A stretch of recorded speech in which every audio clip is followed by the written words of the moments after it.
Guys, my name is Alexandra Valentine and you're welcome to my YouTube channel. For my returning viewers, you're welcome once again. So in today's video, I'll be showing you guys how to cut a high notched collar. Okay, so first thing first, from our previous class we went ahead to sew out the shirt. So I'm just going to be showing you guys how to go about the collar area. So you can see now I'm taking my tape rule and I'm measuring around the neck. That's from one edge point to the other edge point. So what I have on the neck area was 16.5. Okay, so now let's start drafting out the collar. You might want to use your fabric directly, but be very careful. But I want to use the pattern paper so that it will be easy for me to transfer it to my fabric. So I'm going to be dividing that 16.5 inches divided by 2. Then I will mark it from the edge of the paper. But in my case, the edge of the paper is this black line that you see there. I was drafting this at the middle of the night, so I just had to do with what I had.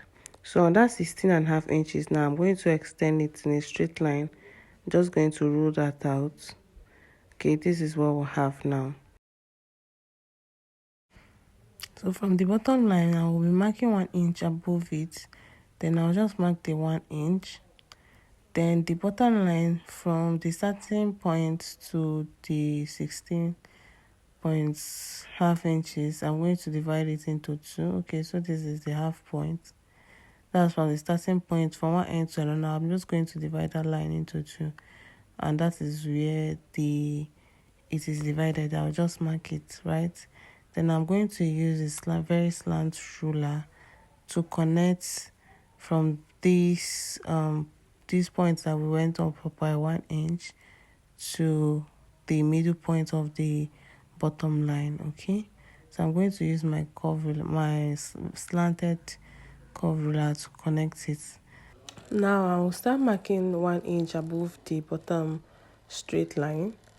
So I'll just be marking 1 inch and be moving it until I get to the other point. So when I get to this part that is slightly curved, or that is curved, I'm going to start from that curved line and be marking my 1 inch above the line. Okay, so by the time you are done, you are going to just connect all the points you've marked into a straight line. Just connect it into a straight line like this. You can see the way I'm going about it, right?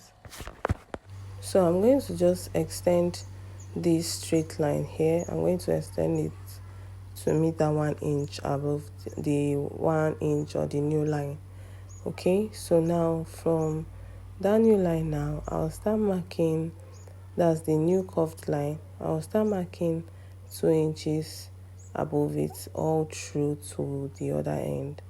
Okay, on this new line, the new line I just finished drawing out. Now I'll start marking 2 inches above the new line. Okay, so now I'm going to connect all these dots or dotted points. I'm going to also connect them into a straight line. So now that is done, this is how it's looking like. Now I'm just going to take my tape, and on this second line now, I'm going to be marking 1 inch just on the line there. Okay, I'm going to be marking 1 inch there. Next now, I'm going to measure the bottom line, the bottom curved line. I'm going to measure it to make sure that what I have there is 8.25. Remember, our round neck measurement is 16.5, so half of it is 8.25. So you can see that it's quite longer than it. So I just marked it and retraced that line. So I've gone ahead to reduce it.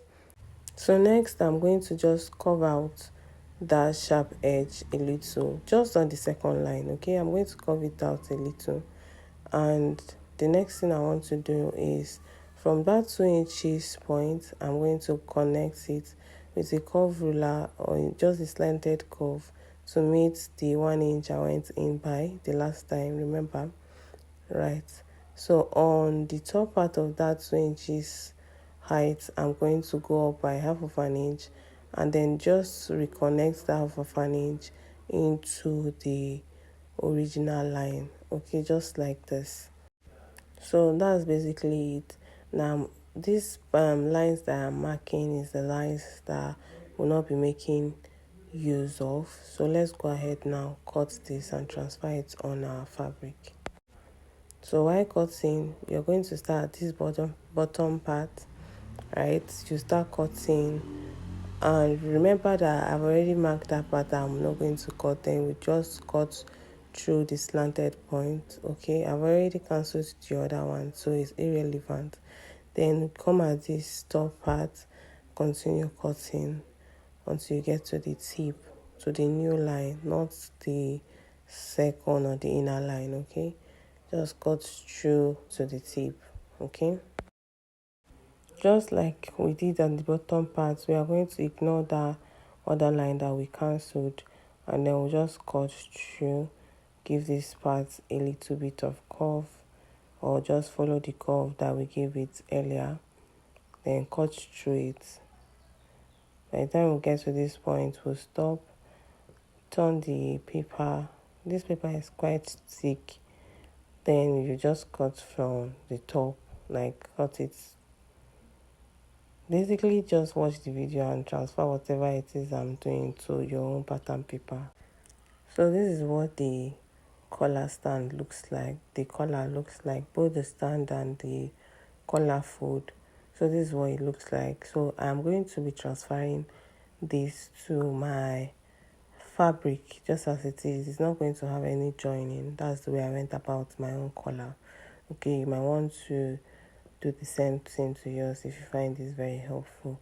Okay, so by the time we measure now, you'll see that we have exactly 16.5 inches. Okay, so let's just go ahead now to transfer this to our fabric. So your fabric is going to be on a fold of 2 like this, and then we are going to place this paper, this pattern paper on it.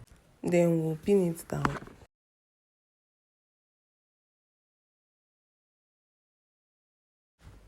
So now that it's done, I'm going to go ahead now and cut it out. So I'm just trying to cut out the excess fabric. So at the bottom part now, we are going to add half of an inch to the pattern paper. So this half of an inch is what we are going to use to join the fabric or the collar to our shirt. Okay, so we'll just cut out half of an inch at this bottom part.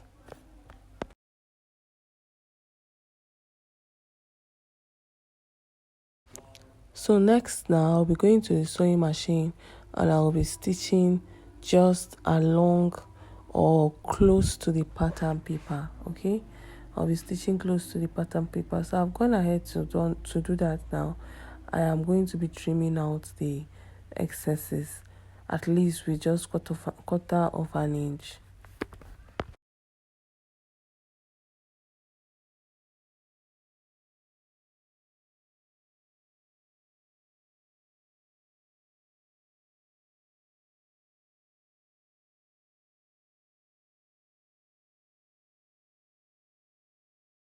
Now that I'm done cutting out the excess, I'm just going to take out the pins holding the pattern to the fabric, and we are going to be joining the fabric to our shirt.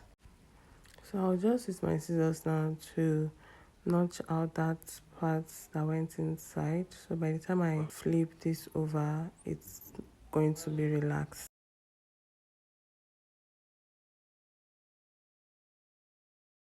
So you might want to go ahead now to give this a very good press after you must have notched it. So this is me just poking out the corners of the collar. Then I'll go ahead and give this a very good press. So you can see how the collar is looking like after I have pressed it down. So it's looking all nice and clean. So I'll bring the shirt over now, and I already have this fold, like from pressing the shirt, I already have this fold that will make me to know the center of the shirt. So what I'm going to do is I'll bring the collar over and I'll fold it in two, just joining one end to the other end, so that I'll be able to give this a notch at the center so that I'll be able to know the center point. Okay, please ignore the background noise. I've been wanting to do this voiceover for the longest time now. I just couldn't, so let's just do it anyways. I'm not going to let anything stop me today. So now I'm going to be placing this notch collar now on that fold point I have there. So I'm going to be sewing one part of it, just the inner part, like this. So make sure that your notch point is aligning with the mark or the center part of this neck. Okay, so I'm going to be stitching from that center part till I get to the end. Okay, then I also do the same thing to the other side as well. So I have done that, and this is how it's looking. I just went ahead to stitch one part, right? Okay, so on this, to be able to cover this up, I'm going to be folding this outer part, or this inner part, the part that we left out. I'm going to be folding it with 1/2 inch, and I also make sure that that notch part is at the center of the neck area. Okay, so I'm going to be folding 1/2 inch, and I will be top stitching. So while I'm stitching, I am folding 1/2 inch. While I'm stitching, I'm folding 1/2 inch until I get to the button area of this collar. Just repeat the same process on each side, and that's just basically all. So I also went ahead to do buttonholes and attach my button, and you can see how my shirt came out looking all beautiful. So if you find this tutorial video very helpful, kindly give the video a huge thumbs up, and also hit on the subscribe button to join the family. Also hit on the notification bell to get notified whenever we post a new video. Until next time, bye.